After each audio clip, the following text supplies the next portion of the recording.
Welcome to Midnight Mirage Stories, where story feels real but not. Crimson Horizon 2, Ashes of Control. The quiet before ruin. The ocean didn't care about revolutions. It rolled in slow, indifferent waves against the cliffs of Isla Mirador, a forgotten stretch of coastline 2 hours south of San Aurelio. Salt wind carved the rocks smooth. Gulls screamed into the horizon. The world looked ancient and unmovable. Aria Vale stood barefoot in the sand, watching the tide swallow her footprints.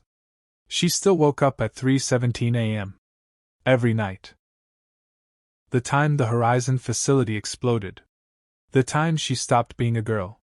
Behind her, Luca Serrano stepped out of the small rented beach house with 2 mugs of coffee. He wore worn jeans, no shirt, and that look in his eyes that always undid her more than bullets ever had.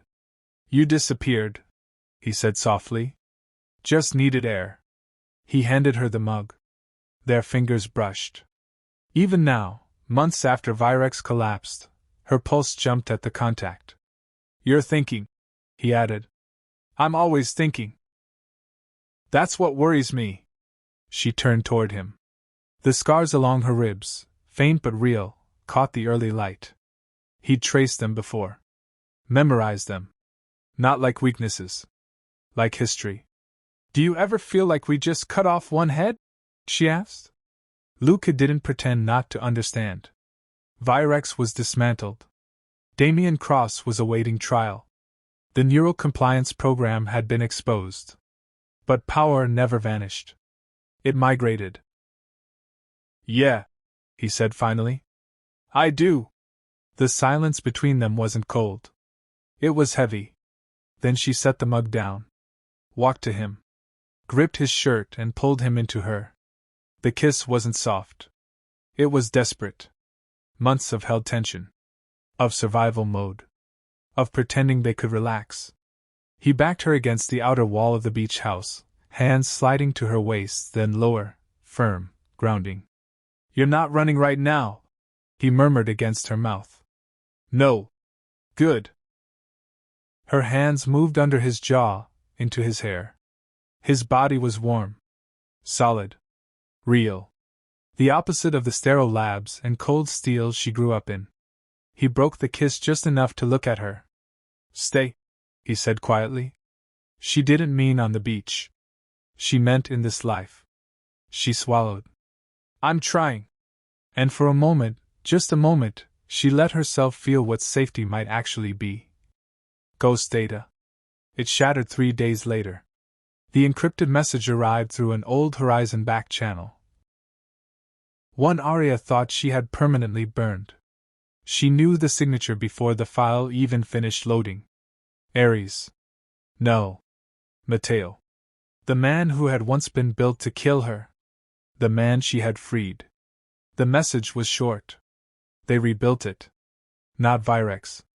Worse. Find me before they do. Coordinates followed. Eastern Europe. Luca found her at the kitchen table, staring at the projection. "You were right," she said flatly. "About? We didn't cut off the head." He read the message. His jaw tightened. "You don't have to go." "Yes, I do." He looked up sharply. "Aria. If someone rebuilt Horizon-level tech, it means they salvaged research. Which means they have names. Files. Maybe even more like you?" She didn't answer. That was answer enough. He stepped closer. "If we do this, we do it together." Her voice hardened instinctively. "No." His eyes darkened. "You don't get to protect me from my own choices." The tension between them sparked, not anger. Fear. "You're not trained for this level," she said. "I survived a corporate siege with duct tape and stubbornness." Despite everything, a flicker of a smile ghosted her mouth. Then faded. "This won't be like before." He stepped into her space. "Then don't push me out." Their foreheads touched. For a moment, they stood suspended between love and war. She exhaled. "Okay." The Winter City. The coordinates led them to Cracovia, A frozen industrial city wrapped in gray sky and colder secrets. Snow turned the streets into silence. Aria felt alive again in a way she hated admitting. Her senses sharpened. Her mind calculated exit points, sniper angles, human behavior patterns. The part of her that was built, not born, slid into place like an old blade in a familiar sheath. Luca noticed. "You change," he said quietly as they walked through a crowded market. "How?" "You get quieter. Harder." She glanced at him. "I have to." "I know." That was the thing. He did know. They found Matteo in an abandoned metro tunnel beneath the city. He looked different. Thinner. Eyes shadowed. Hair longer. Human. "You came," he said when Aria stepped into the dim light. "You said worse than Virex." Matteo nodded. "Private military conglomerate. No corporate face. No CO. They're calling it Helix Directive." Aria's stomach dropped. "Helix?" Matteo looked at her carefully. "You were Phase 1. She didn't breathe. "They're on Phase 3 now. The new design. Helix Directive wasn't building enhanced operatives. They were building bonded pairs. Neural synced combat units. Emotionally linked for synchronized reaction speeds. Double the processing capacity. Double the lethality." Aria felt cold in a way Snow couldn't explain. "They're weaponizing connection," she murmured. Matteo nodded. "Attachment increases survival drive. Improves combat efficiency by 37%. Luca's voice cut in. "So they're forcing people into dependency." "Yes." Aria's mind raced. Weaponized intimacy. Manufactured loyalty. Love as control. It twisted something deep in her chest. "They're already active," Matteo added. "And they're looking for you." "Why?" Luca demanded. Matteo met Aria's eyes. "Because you're proof the conditioning can be broken." Silence fell heavy. Aria felt it then, the shift. This wasn't just about stopping another corporation. This was about something personal. Helix wasn't just building soldiers. They were rewriting the biology of connection. And if they studied her bond with Luca. She didn't like where that thought led. Fire in the snow. They were attacked that night. Not by drones. Not by armored units. By two figures moving in eerie synchronization. A man and a woman. Every movement mirrored. Perfectly timed. Inhumanly fluid. Aria engaged first. Luca took cover as gunfire erupted through the abandoned rail station. She realized within seconds. These operatives weren't just coordinated. They felt each other.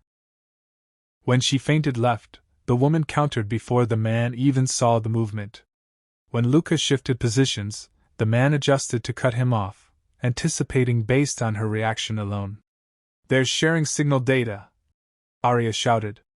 Matteo fired from an elevated platform, creating a brief disruption. Aria closed distance with the female operative. Up close, she saw it. Microimplant along the temple. Pulse flicker behind the eye. The woman hesitated. Just once. Long enough for Aria to slam her into a pillar. "Do you know his real name?" Aria demanded under the chaos. The woman's expression cracked. A flicker of confusion. Emotion. The male operative faltered mid-strike. That fraction of desynchronization was enough. Matteo detonated a concussive charge. The pair retreated. But not before Aria saw something that chilled her to the bone. Tears streaming down the woman's face. Not rage. Not hatred. Fear. The fault line. Back in the safe house, tension fractured the air. "They're not just enhanced," Luca said. "They're trapped." "Yes," Aria replied. "And you're thinking about how to break them?" "Yes." He ran a hand through his hair. "At what cost?" She turned sharply. "You saw her." "I did. And if we don't stop this..." "I'm not arguing that." His voice cracked for the first time. "I'm asking what it does to you." Silence. The kind that hurts. He stepped closer. I don't want you to disappear into this again. Her defenses rose automatically. I don't disappear. You do. The words hit harder than any blow.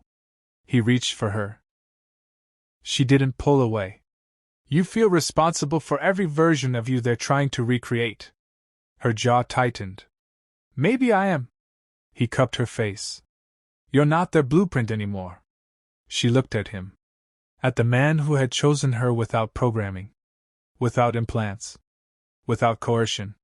Just choice. Her voice softened. If they study us, they'll try to replicate this. Then we make sure they fail. The space between them shifted. Less argument.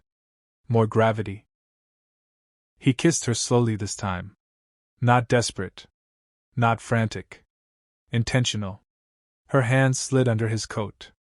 His breath deepened. The outside world, Helix, operatives, global conspiracy, faded to the background. What remained was heat. Connection. Choice. He backed her against the wall, hands firm at her hips. She felt the difference in him now, no longer the man who fixed engines while she fought wars. He had chosen to stand in the fire with her. You're not alone, he murmured against her neck. Her fingers tightened in his shirt. I know. And this time, she truly did. Thanks for watching part 2 of this mini love action story. The fight is not over yet.